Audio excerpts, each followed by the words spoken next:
Buenas tardes, mi nombre es Erika Jazmín Navarro Zavala, soy externa de medicina de la UPC y actual voluntaria en la Unidad de Control de Emergencias UC Perú. Hoy vamos a continuar con la revisión del capítulo 7 de la ATLS correspondiente a los temas de columna y trauma medular. ¿Okay? Los temas a tratar un poco de anatomía, fisiología, la correcta documentación, el manejo de los conceptos, los tipos específicos de lesiones espinales, la evaluación radiográfica y manejo en general. En cuanto a la anatomía y fisiología, debemos recordar que la columna vertebral tiene varios componentes. En sí consta de 7 vértebras cervicales, 12 torácicas, 5 vértebras lumbares, que se encuentran separados por discos intervertebrales. Asimismo cuenta con estructuras, tanto músculos y ligamentos que brindan estabilidad a la estructura. Cosas puntuales a recordar que lesiones cervicales altas o por encima de S3 pueden darnos síntomas como apnea, dificultad respiratoria, que incluso puede llegar a la muerte. Esto debido a la pérdida de la inervación central de los nervios frénicos. Otra cosa que tenemos que recordar es que, si bien es cierto, la zona torácica tiene menos movilidad que la zona lumbar. Es por eso que la unión tóraco-lumbar es lugar donde se pueden llevar el 15% de las lesiones de la columna vertebral. ¿Okay? En cuanto a la médula espinal, debemos recordar que se origina en el extremo caudal de la médula oblongada, en el foramen magnum. Generalmente los adultos termina a nivel óseo de L1. Es importante la evaluación sensorial y motora de estos pacientes porque de no encontrar función sensorial o motora demostrable por debajo de cierto nivel, se dice que tiene una lesión completa en la médula espinal. ¿Okay? Identificar el tracto, o sea, córtico espinal, tracto espinotalámico, las columnas dorsales, nos va a identificar una relación específica en cuanto a la función. Por ejemplo, el córtico espinal, o sea, la fuerza motora, el espinotalámico, ya sea en problemas o déficit en la transmisión del dolor, la sensación de temperatura, etc. Los dermatomas. Debemos recordar que es el área de piel que se encuentra inervada por acciones sensoriales dentro de un nervio segmentario particular. Existen, por ejemplo, las normas internacionales de clasificación neurológica de lesiones de la médula espinal, que nos dan una hoja de cálculo publicado por el ASIA, que en sí es la Asociación de Lesiones Espinales Americana, que la tenemos acá.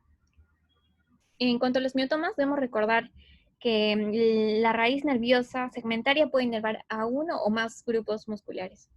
Se debe evaluar en ambos lados una puntuación de 0 a 6 puntos, desde la fuerza normal a la parálisis. Importante la evaluación del esfínter anal externo, que debe darnos una contracción voluntaria por medio de un examen digital. Obviamente la documentación temprana, precisa y completa.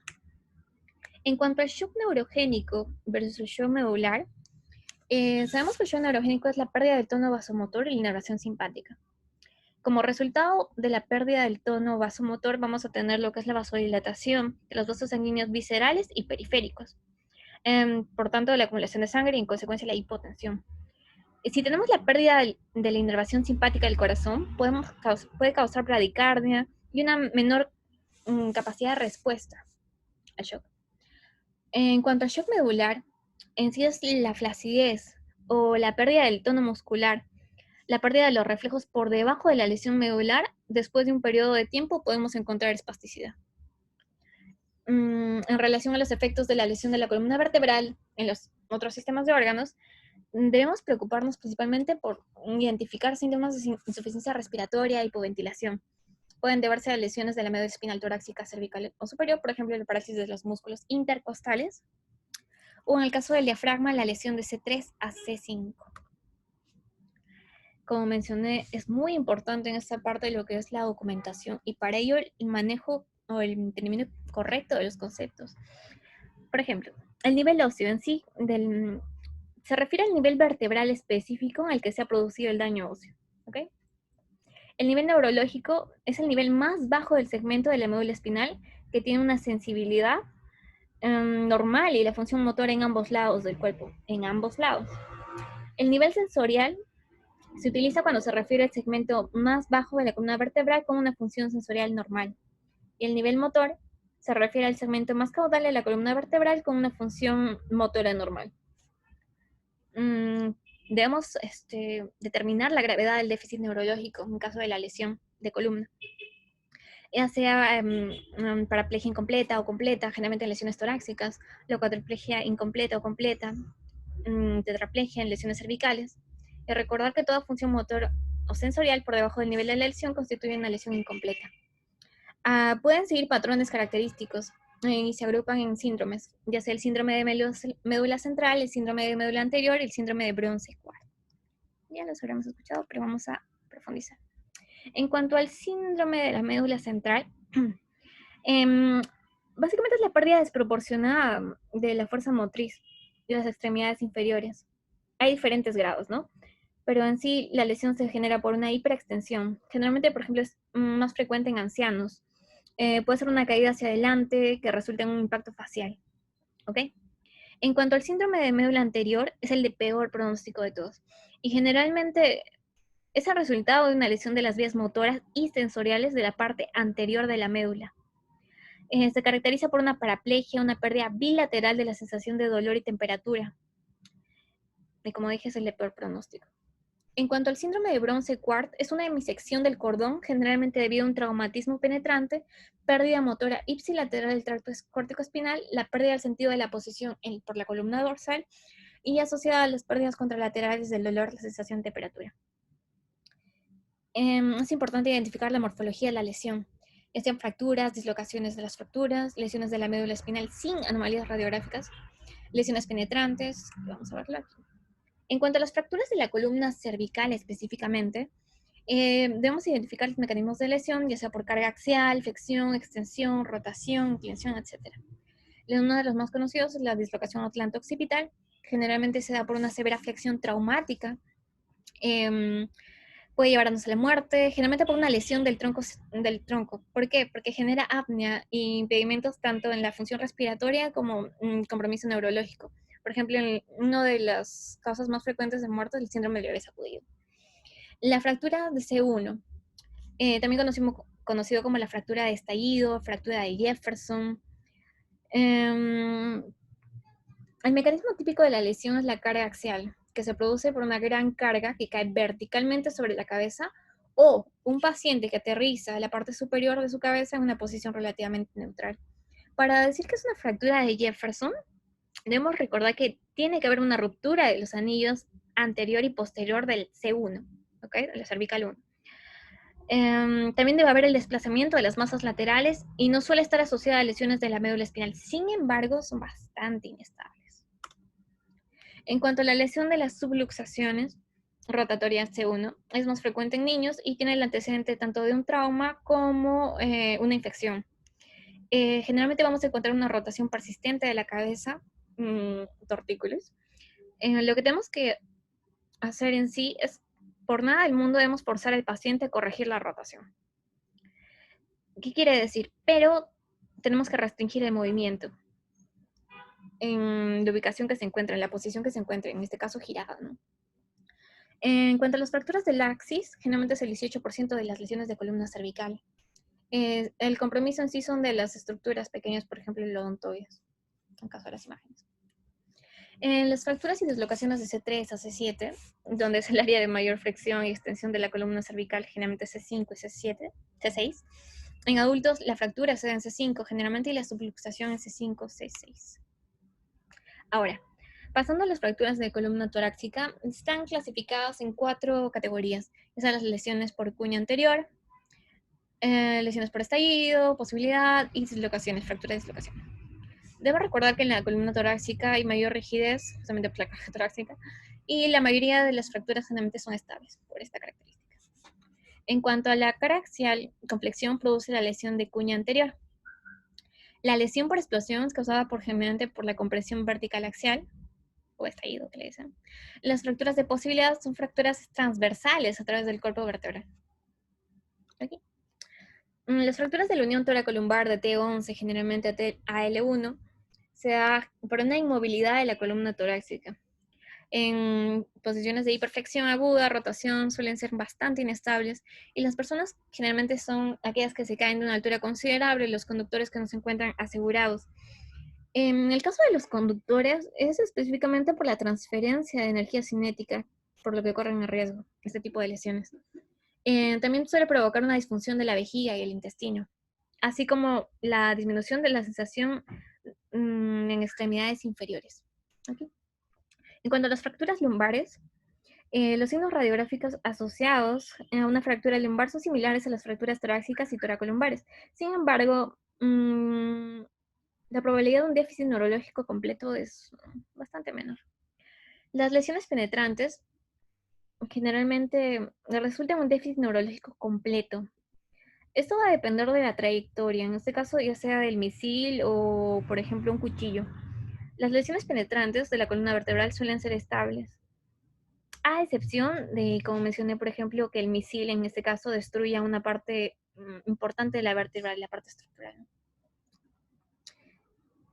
Ahí sería obviamente inestable. Identificar las lesiones de la arteria carótida, arteria vertebral, ya sea por un traumatismo contundente en el cuello, puede provocar estas lesiones arteriales, que tenemos que tener en consideración en nuestro paciente. En cuanto a la evaluación radiográfica, tenemos herramientas que nos van a ayudar a lo que es la decisión, y que tenemos que recurrir a exámenes, imágenes en sí. Una de ellas es la regla de canadiense de la columna vertebral, que generalmente va a ver si es que el paciente se encuentra, en la evaluación, por ejemplo, del que el paciente traumatizado se encuentra alerta, estable,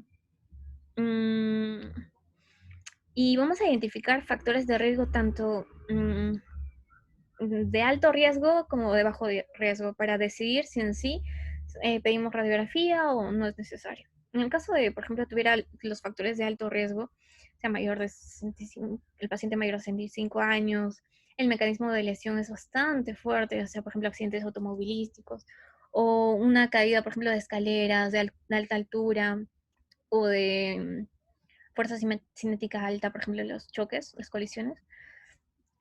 Sí o sí tenemos que pedirle radiografía.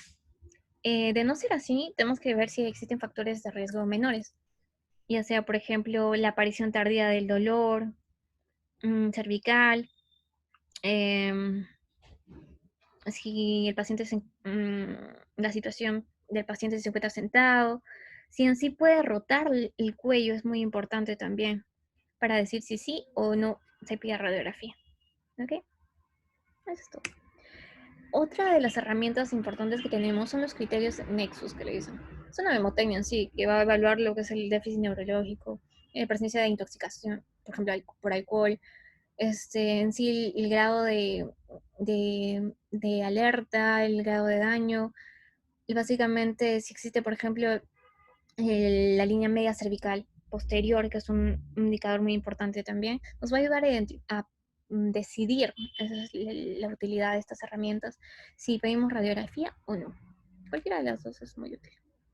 En cuanto a la evaluación radiográfica de la columna vertebral, como dije, también se puede utilizar, depende de la circunstancia, no todos los lugares van a contar con estos equipos o el acceso a esto. Lo ideal sería una tomografía computarizada multisector, desde el occipucio hasta T1 con reconstrucciones sagitales y coronales. Es lo que se debería pedir idealmente. Obviamente no contamos en todos los lugares con esto. En lugares donde no contamos con estas herramientas, generalmente se pide radiografías simples desde el occipucio hasta T1, incluyendo laterales, anteroposteriores, y se debe obtener las vistas con la vista de la odontoides de boca abierta. Se debe quitar el collarín cervical hasta una valoración neurológica, la evaluación de la columna vertebral, la palpación de la columna en diferentes planos y identificando que no exista mayores lesiones. Los pacientes con dolor de cuello y en radiografía normal deben ser evaluados por una resonancia magnética. En flexión-extensión, películas de rayos X también. ¿Esto por qué? Porque generalmente puede estar asociado a otra estructura, ligamentos, músculo, etc. Bajo ninguna circunstancia debemos obligar a colocar el cuello del paciente en una posición que provoca dolor. ¿Okay? Existen instrucciones para la evaluación de pacientes con sospecha de lesión de columna vertebral. Debemos asegurarnos de restringir el movimiento de la columna hasta que pueda someterse a un examen clínico apropiado. Si sospechamos de una lesión de columna cervical, lo primero es identificar si hay paraplegia, tetraplegia o una evidencia de inestabilidad espinal. Podemos usar herramientas de decisión clínica como la regla canadiense, el Nexus, para determinar la evaluación radiográfica y clínica. Con el paciente en posición supina, debemos palpar la columna vertebral, Si no hay una sensibilidad significativa, pedimos al paciente mover voluntariamente el cuello de lado a lado, flexionar y extender su cuello. Si no hay dolor, no son necesarias y el collarín se puede retirar. 3. Los pacientes con dolor de cuello o dolor en la línea media, es necesario obtener imágenes radiográficas sí o sí.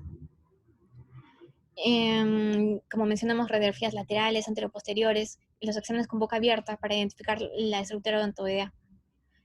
Los pacientes que tienen una alteración de conciencia y no son capaces de describir sus síntomas requieren imágenes sí o sí, ya sea la tomografía o las radiografías, lo que esté disponible o accesible. En caso de duda, lo mejor es dejar el collarín puesto. Si sospechamos de una lesión de columna dorso-lumbar, como dije, primero es identificar si existe presencia de paraplegia, un nivel de pérdida de sensibilidad, una evidencia de inestabilidad espinal. Los pacientes que están neurológicamente normales, entre comillas, es decir, que se encuentran alertas, y no hay línea media posterior toracolumbar, sensibilidad o dolor, no son necesarias las radiografías toracolumbares. Pero si los pacientes tienen dolor, ya sea en la columna o hay alta sensibilidad a la palpación, hay déficit neurológico, alteración de la conciencia, sí o sí tenemos que pedir la tomografía y las radiografías, obviamente. Ahora, si detectamos una lesión en la columna vertebral y se sospecha, debemos consultar con el especialista para la evaluación y manejo completo. Debemos evaluar al paciente con y sin déficit neurológico.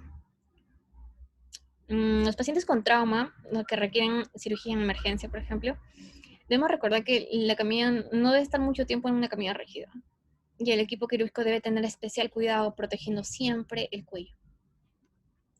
Ahora, en cuanto a la restricción del movimiento vertebral, se habrán dado cuenta que en todo momento te habla de la restricción del movimiento del área cervical, porque es muy importante, por lo cual hay maniobras incluso para la movilización del paciente.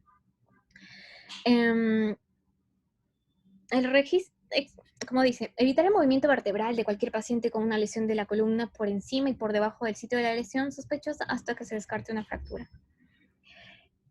Generalmente existe la maniobra de Logrol, que es para evaluar la columna del paciente, se retira el tablero espinal al mismo tiempo que limita el movimiento de la columna. Requiere de 4 personas en sí, ¿ok? En sí, una persona se para en la cabeza del paciente para controlar la cabeza y la columna vertebral. 2 están a los lados del paciente para controlar el cuerpo y las extremidades. Y a medida que el paciente se gira, 3 personas son las que van a mantener la alineación de la columna vertebral. Mientras que la cuarta persona va a ser aquella encargada de retirar la tabla y examinar la espalda. Una vez que se retira el tablero, las 3 personas regresan al paciente en la posición supina mientras mantiene la alineación de columna vertebral. Si se dan cuenta, sujetan hombro, cadera, con la finalidad de estabilizar. ¿Listo? Aquí. Ahora, en la guía nos habla un poco de lo que es en cuanto al uso de líquidos intravenosos y medicamentos. Los líquidos intravenosos están indicados solo cuando se sospecha de una hemorragia activa, ¿no? Porque hemos hablado de que las lesiones de la columna no solo pueden ser a nivel con compromiso neurológico, estructural, sino también pueden darnos lesiones vasculares por la cercanía. Si en caso sospechamos de una hemorragia activa por los signos de hipotensión que podemos ver, administrar líquidos intravenosos. Los pacientes con shock hipovolémico suelen tener taquicardia, mientras que los de shock neurogénico tienen generalmente bradicardia, ¿sí? Lo explicamos en el diapositiva. En cuanto a la presión sanguínea del paciente no mejora después de un reto de fluidos y no se encuentran sitios de hemorragia oculta, se puede indicar el uso de vasopresores, pero no es muy recomendado. En ese caso se recomienda norepinefrina, dopamina. La administración excesiva de estos líquidos pueden causar edema pulmonar en pacientes con shock neurogénico. Ahora, es importante insertar un catéter urinario para controlar la salida de orina y evitar la distensión de mejilla.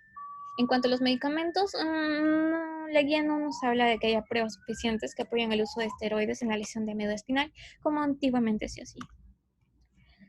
Una de las cosas más importantes en todo nivel es la transferencia, puesto que cuando sea necesario los pacientes con fractura en columna vertebral o déficit neurológico deben ser trasladados a un centro adecuado según el grado de compromiso que estos tengan. Nuestro deber es estabilizar al paciente, aplicar las pérulas, la tabla de respaldo, colocación del collarín cervical, semirrígidos necesarios para la transferencia. Debemos recordar que las lesiones de la columna cervical por encima de C6 pueden provocar la pérdida parcial o total de la función respiratoria. por lo cual debemos estar preparados. Asimismo, debemos asegurar la adecuada ventilación o, de todo caso, intubar al paciente antes del traslado. Son las prioridades, ¿ok? Entonces, en conclusión, 1. La columna vertebral está formada, como dijimos, de vértebras cervicales, torácicas y lumbares. La médula espinal contiene 3 tractos importantes: el tracto córtico espinal, espinotalámico y las columnas dorsales, cada uno con funciones específicas, o donde vamos a ver los déficits específicos. Ahora, atender primero las lesiones que ponen en peligro la vida, minimizando lo que es el movimiento de la columna vertebral, restringiendo el movimiento de la columna vertebral de los pacientes, excluir las fracturas vertebrales, lesiones de médula espinal, obtener una consulta temprana con un especialista, sea un cirujano ortopédico, un neurocirujano, si se sospecha, se detecta una lesión de la columna vertebral. Ahora, otra cosa importante es la documentación, la historia, el examen físico completo del paciente, y ya sea no solo el estado neurológico del paciente, sino hemos visto la evaluación motora y sensorial, ¿ok? La obtención de imágenes, tenemos bastantes herramientas que nos van a ayudar a las decisiones para esto, pero sí es muy importante. Las lesiones de la médula espinal pueden ser completas e incompletas y pueden implicar cualquier nivel de la médula espinal. Y, cuando sea necesario, según la capacidad de resolución donde ingresa el paciente, se transfiere a los pacientes con fracturas vertebrales o lesiones de médula espinal a un centro capacitado, no capaz, de proporcionarles toda la atención definitiva, de manera más rápida, segura y posible. No olvidar que antes de todo esto tenemos que asegurar al paciente, y en la parte de estabilizar la columna, columna cervical, y de ver comprometida la ventilación, intubar. Eso es todo. Muchas gracias.